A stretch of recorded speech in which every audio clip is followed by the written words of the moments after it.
Hi everyone, Tom Elliot made a video a few days back which inspired me to record my bumbling attempts to do an illustration painty type thing. I thought it would be a good idea because normally you see speed painting by great artists who follow sensible techniques and have a clear vision, or at least appear to have one.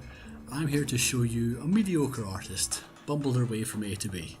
I haven't done any significant drawing for over a year now, but I got a brand new fancy graphics tablet and tested and it worked, hence the carrots. But now it was time to try a bigger project.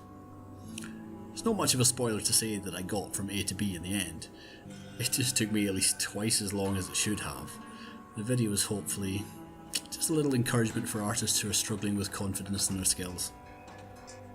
I changed my mind about the loose hair as well. It would have been easier to do and might have even looked better, but I figured I'd try something more practical and closer to army regulation, of course. First thing you'll probably notice here is that I currently can't draw for toffee. Between my drawing sabbatical and trying to get to grips with my new Cintiq style tablet, the pen isn't quite going where I want it.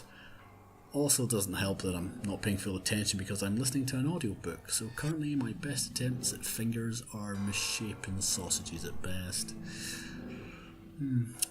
Hands and feet can be a pain. You'll see me just draw them and adjust them again and again and again. Her shoulders are quite chunky, along with her back muscles actually, because she was a gymnast prior to being kidnapped by the military.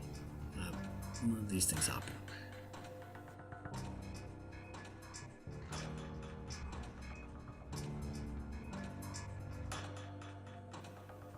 I then perfectly follow up making a mess of the hands by repeatedly putting all the facial features in the wrong place. This is definitely not a tutorial of any kind though. Over the course of the two videos, I will mention some of the techniques I used and some of the ones I didn't, even though I should have. So it's possible you'll learn something by accident, but don't hold your breath. For sketching I use a hard brush that's pressure linked to size. You can link pressure to opacity too, if that floats your boat when doing sketching or various other cross-hatching techniques, but I don't bother. Other than exactly where to put the lines, my character design decisions were limited while painting to what clothes the character wore. The dice had already spoken on who the character was, an mixed Asian Hispanic female from Brazil. So I decided to just have her wear a fairly utilitarian training bodysuit, somewhat reminiscent of comic characters' costumes, but have a climbing/strings harness over the top of it. The character can't lift herself directly with telekinesis, so she lifts the harness, which is a heck of a lot better than giving herself a cami-style wedgie. I'm not particularly focused on a sensible progression of this artwork. To the untrained eye, it might appear that I'm cleverly iterating over everything, slowly pulling the shapes and lines together. But no, I'm just happily jumping all over the place, drawing whatever I feel like.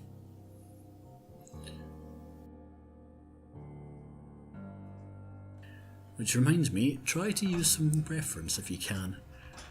I completely forgot to, except when I decided I couldn't be bothered to draw a gun and I traced one and then gave up tracing it.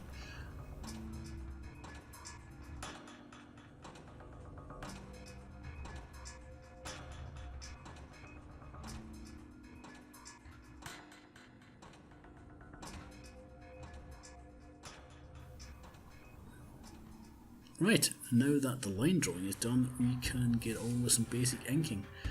I just used black with a standard circle brush, pressure linked to size again.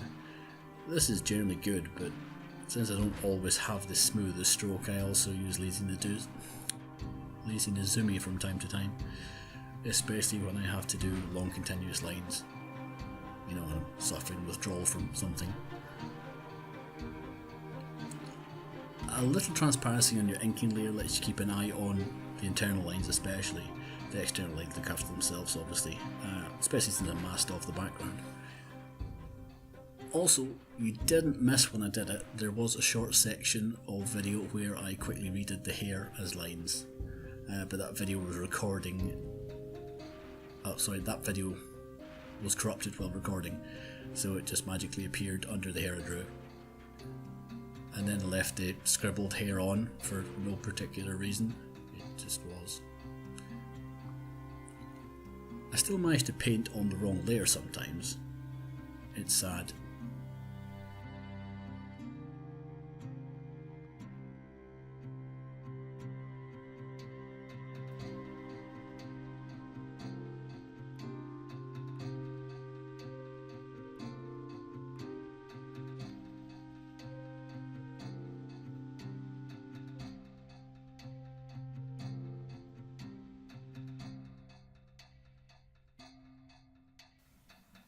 Now I'm thinking I need a logo for the bodysuit, so I quickly pull some kind of Escher design out my butt and decide I'll do, for now at least.